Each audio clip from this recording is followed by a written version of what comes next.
Hai, selamat sejahtera semua. Kembali lagi bersama saya untuk pendidikan moral tingkatan 3. Okey, so untuk hari ini, apa yang anda akan pelajari adalah pada unit 14, iaitu kemanusiaan asas kemoralan. Okey, jadi untuk itu pelajar semua boleh buka buku teks masing-masing ya sambil melihat slide ini pada muka surat 210 sehingga muka surat 217. Okey. So, untuk pengetahuan semua, bagi unit 14 ini adalah unit yang terakhir sekali dalam silibus pendidikan moral tingkatan 3. Jadi untuk itu, kita akan lihat dahulu apakah yang bakal anda pelajari pada unit 14. Okey, so di akhir pembelajaran ini, para pelajar yang pertama akan mengetahui tentang peraturan asas dalam Undang-Undang Kemanusiaan Antarabangsa. Yang kedua, kepentingan pengekalan Undang-Undang Kemanusiaan Antarabangsa bagi keamanan dan keharmonian sesebuah negara. Ketiga, contoh pencabulan undang-undang kemanusiaan antarabangsa di negara konflik. Yang keempat, kesan pengabaian undang-undang kemanusiaan antarabangsa. Dan yang kelima, perasaan apabila undang-undang kemanusiaan antarabangsa itu diguna pakai. Dan yang terakhir adalah amalan menyuarakan pendapat berkaitan konflik kemanusiaan antarabangsa melalui saluran yang betul. Jadi, yang seterusnya pula kita akan lihat adalah cadangan nilai dalam unit 14. Okey, untuk unit 14 ini, apa yang diharapkan? Nilai yang boleh ditanam dalam diri para pelajar adalah tentang nilai hormat, nilai rasional, nilai kebebasan, nilai bertanggungjawab dan nilai yang terakhir adalah nilai keberanian. Okey, seperti biasa, seperti unit yang sebelum ini, apa persoalan topik adalah tentang peperangan juga ada batasannya. Berperang, tapi ada limit dia. Bersetujukah anda dengan pernyataan ini? Okey, jadi apakah pandangan anda? Setuju ataupun tidak? Untuk itu, kita lihat pada konsep. Ya, so untuk konsep unit 14 ini adalah tentang undang-undang kemanusiaan. Jadi, undang-undang kemanusiaan ini sebenarnya digubal untuk melindungi mereka yang tidak ataupun tidak lagi terlibat dalam pertempuran, dalam peperangan lah, serta menghadkan penggunaan senjata dan kaedah peperangan. Jadi, undang-undang kemanusiaan ini membantu sebenarnya melindungi golongan yang tidak bersalah lah, ya. Okey. Jadi yang kedua, undang-undang ini dapat melindungi maruah manusia dan mengurangkan penderitaan dalam konflik bersenjata. Okey, selain daripada melindungi mereka tidak bersalah, undang-undang ini sebenarnya untuk melindungi maruah manusia dan kurangkan risiko ataupun kurangkan penderitaan daripada konflik bersenjata, daripada peperangan tersebut. Dan undang-undang ini dikenali adalah undang-undang peperangan ataupun undang-undang konflik bersenjata. Jadi undang-undang ini diguna pakai dari segi konsep peperangan lah, ya, melindungi mangsa-mangsa perang, melindungi rakyat-rakyat yang tidak bersalah. Okey, jadi kita teruskan lagi dengan peraturan asas dalam Undang-Undang Kemanusiaan Antarabangsa. Apakah rules yang perlu dipakai dalam Undang-Undang Kemanusiaan? Jadi, pertama sekali, pihak yang terlibat dalam peperangan dilarang sama sekali membuat sebarang serangan atau menggunakan senjata yang boleh memusnahkan ataupun menghapuskan orang awam, harta benda awam dan mengakibatkan kecederaan atau penderitaan berpanjangan. Bermaksud dalam undang-undang kemanusiaan ini, golongan yang terlibat dalam peperangan tidak boleh melakukan serangan kepada orang awam lah. Dan yang kedua, dalam peraturan ini juga dilarang sama sekali membunuh orang awam, kombatan yang cedera ataupun sakit serta tawanan perang. Jadi golongan orang awam, kombatan dan juga tawanan perang ini perlu diberikan perlindungan serta dilayan dengan cara berperikemanusiaan. Maksudnya orang tu sakit, tengah sakit, kombatan ni, kita lihat dulu kombatan. Kombatan ni adalah sesiapa saja, lihat sini sesiapa saja yang mengambil bahagian secara langsung dalam pertempuran.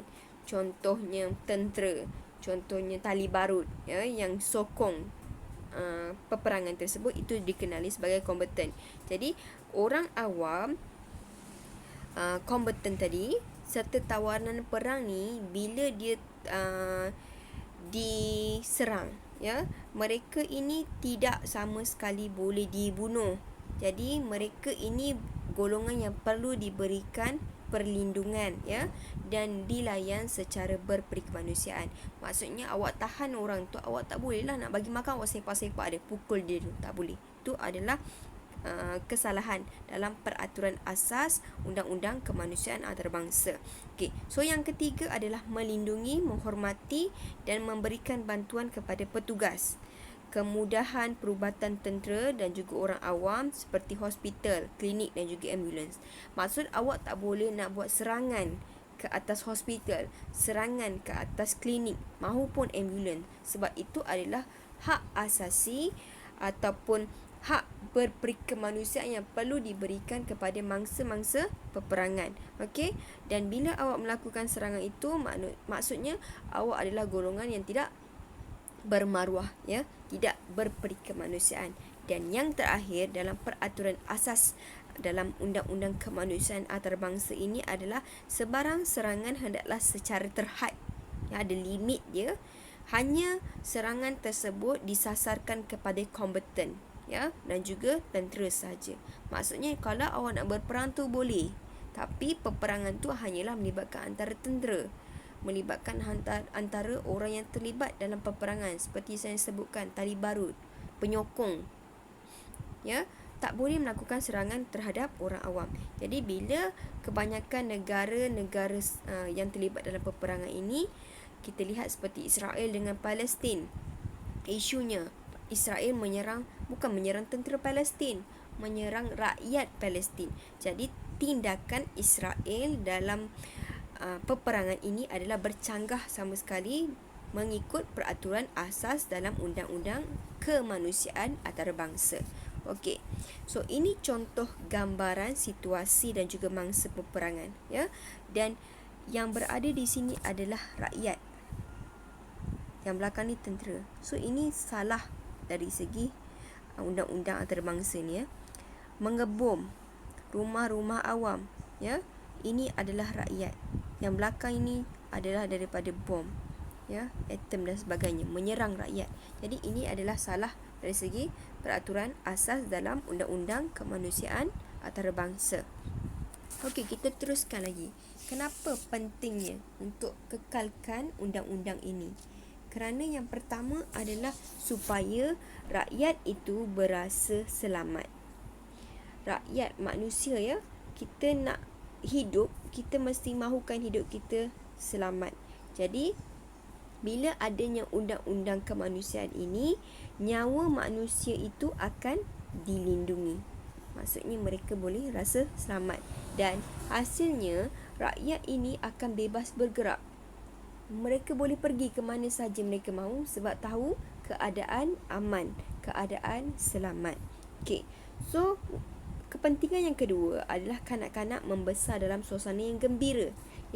Mereka ini boleh mendapat perlindungan sewajarnya. Jadi kita lihat balik situasi negara di dunia. Contohnya saya sebutkan lagi sekali Israel dengan Palestin, ataupun situasi negara Iran, di mana kanak-kanak itu yang dijadikan serangan. Kanak-kanak itu dijadikan mangsa untuk dalam peperangan. Jadi ini telah menyebabkan kanak-kanak tidak membesar dalam suasana yang gembira, ya, dan mereka perlu mendapatkan pendidikan yang terbaik. Tapi malangnya dalam situasi peperangan, golongan inilah yang ditindas, ya. Golongan inilah yang tidak mendapat hak asasi sebagai manusia. Okey. Jadi kita pergi yang ketiga, kepentingannya adalah tentang mengekalkan ketamadunan dan warisan bangsa. Maksud dia adalah bila undang-undang ini ada, maka undang-undang ini boleh menyebabkan warisan, our tradition still continuous daripada dahulu sehingga sekarang, ya. Oleh itu, peninggalan sejarah ini akan dikekalkan dan ilmu ketamadunan itu dapat diwarisi daripada satu generation to another generation. Okay? So maksudnya ilmu ketamadunan, warisan kita sentiasa bakal ada pewaris. Okay, so kita lihat kepentingan yang seterusnya, di mana flora dan fauna juga terpelihara. Okay, kita bukan saja mahu menyelamatkan manusia, nyawa manusia, tapi juga kita mempunyai tanggungjawab terhadap flora. Ya, flora tu tumbuh-tumbuhan, fauna itu haiwan, ya.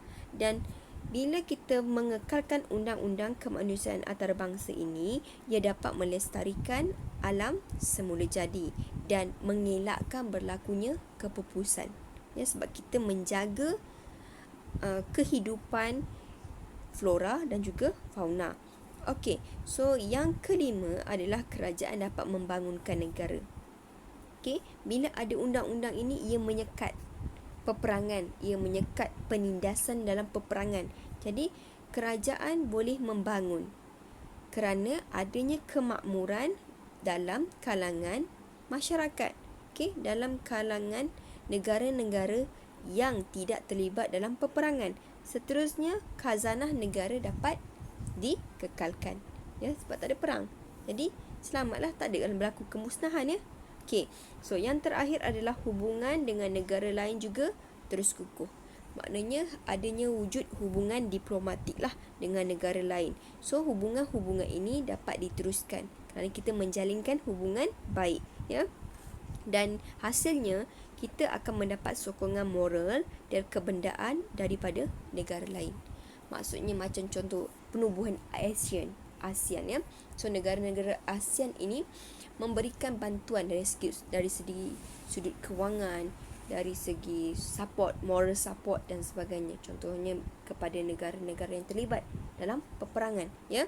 Dan kita lihat pula pada topik contoh pencabulan undang-undang kemanusiaan antarabangsa.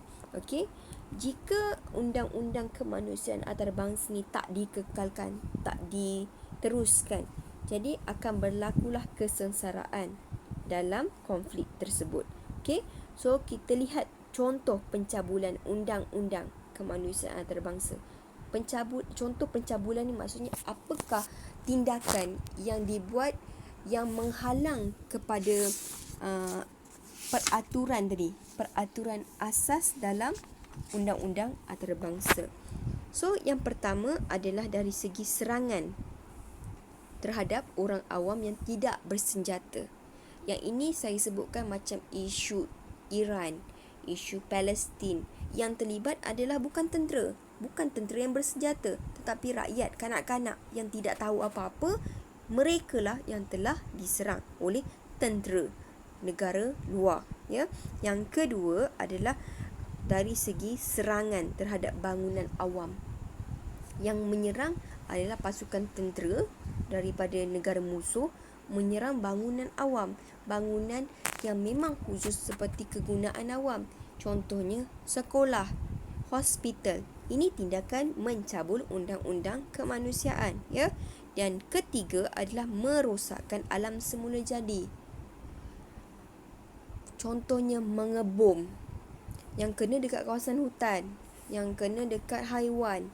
So mereka ini tidak terlibat pun dengan permasalahan manusia, tapi yang menjadikan yang terjadi kerosakannya adalah kepada flora dan juga fauna, ya. So kita lihat yang seterusnya adalah menyerang petugas hospital dan juga ambulans. Mereka sengaja melumpuhkan ya, melumpuhkan dua institusi ini kerana tak mahu memberikan pertolongan, tak mahu mangsa ini terus sihat atau mendapatkan rawatan. Jadi ini tindakan yang mencabul undang-undang kemanusiaan, sebab semua orang, semua individu berhak untuk mendapatkan rawatan, mendapatkan kesihatan yang terbaik. Tapi apabila pencabulan ini berlaku, maka ianya menafikan hak, ya, menafikan hak dalam undang-undang kemanusiaan antarabangsa. Okey, jadi ini adalah salah sama sekali. Okey, seterusnya adalah menyeksa dan membunuh orang awam, tentera yang cedera dan juga tawanan perang. Ini juga salah, ya. Dan yang terakhir adalah menggunakan senjata pemusnah secara besar-besaran.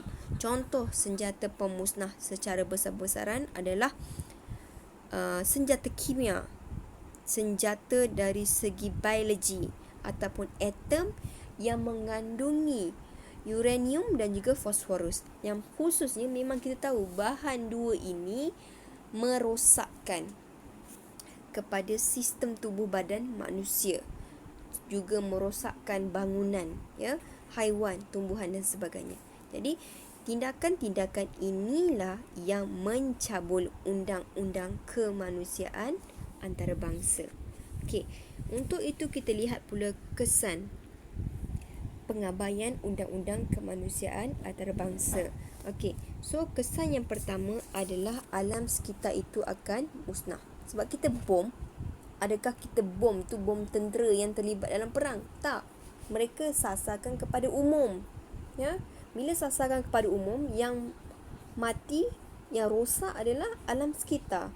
Ya, yang rosak juga adalah kepada, ataupun yang mati adalah kepada manusia, ya. So, yang kedua adalah ekonomi negara akan terjejas. Kenapa boleh terjejas? Mana taknya dah bomnya kawasan-kawasan yang memang menjana ekonomi. Contohnya kawasan yang seperti kilang, ya. Contoh lain kawasan perbankan dan sebagainya. Ini akan menjejaskan pendapatan negara.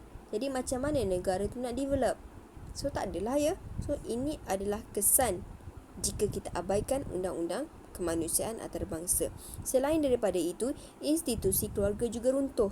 Kenapa boleh runtuh? Disebabkan oleh awak memusnahkan keluarga yang tidak bersalah. Jadi ianya mencabar tindakan lah, mencabar pencabulan undang-undang kemanusiaan antarabangsa. Jadi kesan yang seterusnya adalah konflik ni sentiasa berterusan. Tak bermakna awak menang perang akan terus menang selama-lamanya. Mesti akan ada pembalasan balik. Ya, jadi adakah konflik itu terhenti? Tidak. Konflik ini akan sentiasa berterusan sehingga puaslah hati dan juga dianggap sebagai mencapai kemenangan. Dan yang terakhir akan mencacatkan anggota badan lah, ya. Mangsa-mangsa perang ini awak boleh lihat kebanyakannya kudung tangan, kudung kaki akan menyebabkan kecacatan pada mata hasil daripada serangan secara rambang tadi, ya.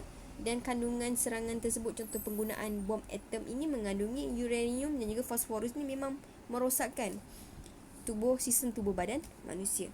Okey, so kita lihat yang terakhir sekali adalah contoh saluran untuk menyuarakan pendapat jika awak tidak bersetuju sama sekali dengan isu-isu serangan ataupun peperangan. Apa yang anda boleh lakukan adalah yang pertama sekali, membuat laporan kepada pihak berkuasa.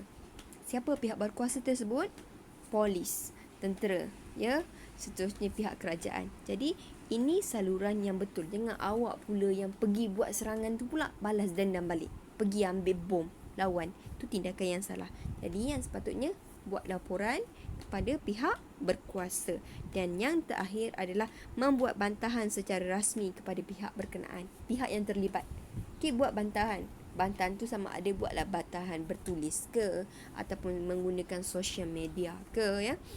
Buat serangan tu kira kena ikutlah tahap kita kemanusiaan kita ni. Janganlah pula awak sebutkan macam saya tadi, kan.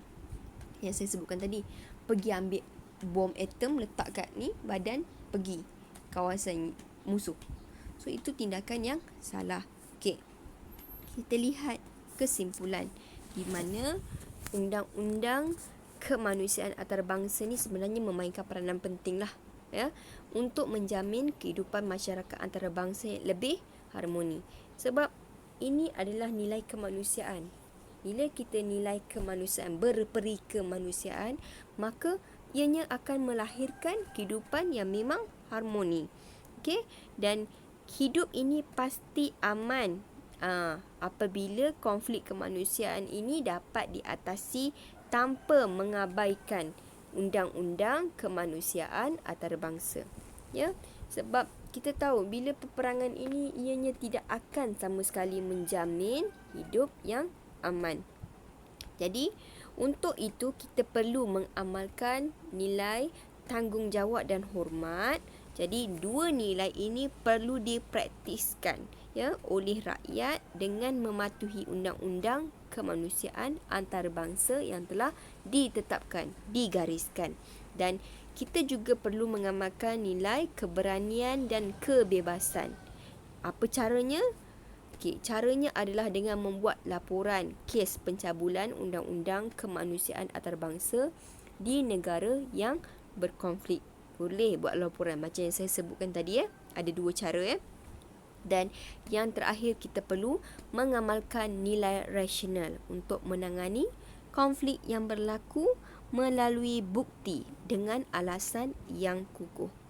Jadi, untuk tangani masalah, konflik ini masalah, jadi kita perlu adanya bukti, kita perlu adanya alasan yang kukuh supaya tindakan kita itu adalah tindakan yang rasional. Tindakan yang tidak mengikut sama sekali perasaan saja. Ya, sebab awak belajar moral, awak kena faham apa sahaja tindakan kita nak buat, kita perlu fikirkan dari segi perasaan moral, kita perlu fikirkan dari segi tindakan moral, ya, supaya kita menghasilkan satu tindakan yang betul-betul baik mengikut situasi. Betul-betul kira betul-betul yang spesifik lah, yang macam dia cakap, betul-betul tindakan yang memang terbaik dalam mengekalkan sesuatu sifat yang betul dan juga yang baiklah dalam kehidupan kita. Okey, so untuk itu saya hentikan setakat ini saja. Macam biasa, sila klik ke link latihan dan lengkapkanlah latihan tersebut. Okey, bye, stay safe.